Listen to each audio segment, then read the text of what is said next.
బాలాపూర్ గణేష్ ఇక్కడికి రీచ్ అవుతా ఉన్నారు. యాక్షన్ ఎక్కడైతే యాక్షన్ జరుగుతుందో వేలంపాట సాగుతుందో ఈ ప్రాంతానికి వస్తారు. ఏర్పాట్లు దాదాపు పూర్తయ్యాయి.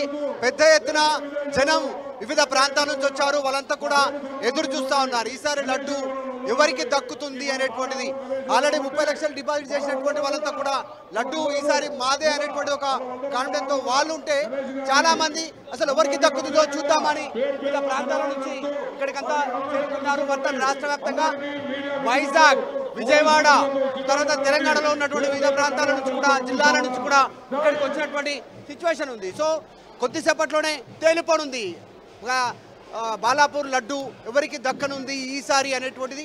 7 ఉన్నారు. 7 ఒకరికి దక్కేటువంటి అవకాశం ఉంది. దాదాపు లాస్ట్ టైం పాల్గొన్నటువంటి వాళ్ళు కూడా పాల్గొంటున్నారు. 2023-24లో లడ్డు వేలం దక్కించుకున్నటువంటి వాళ్ళు కూడా ఈసారి లడ్డు వేలం పటలో మళ్ళీ వాళ్ళు ఆక్షన్ కోసం చూస్తూ ఉన్నారు. మాకు అవకాశం మళ్ళీ ఇవ్వాలి, భగవంతుడు మళ్ళీ ఈసారి కొనాలి అనేటువంటి ఆలోచనతో ఉన్నారు. లాస్ట్ టైం లడ్డు కొన్నటువంటి వ్యక్తి మాత్రం అంతగా మాట్లాడించాం ఆయనతో. సో మొత్తానికి లడ్డు ఆక్షన్ ప్రారంభమవుతా ఉంది. ఒకసారి విజువల్స్లో చూడొచ్చు.